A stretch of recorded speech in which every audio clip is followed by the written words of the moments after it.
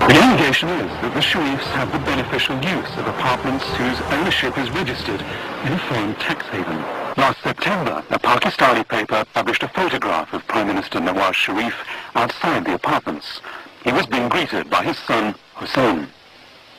The electoral roll shows one of the apartments, number 17, is home to 3 people with the surname Sharif, including a Mr. Hussein Sharif. 7 days earlier, we were in London. The upmarket Mayfair district in the heart of the city boasts some of the most costly real estate in the world, owned by some of the world's richest people.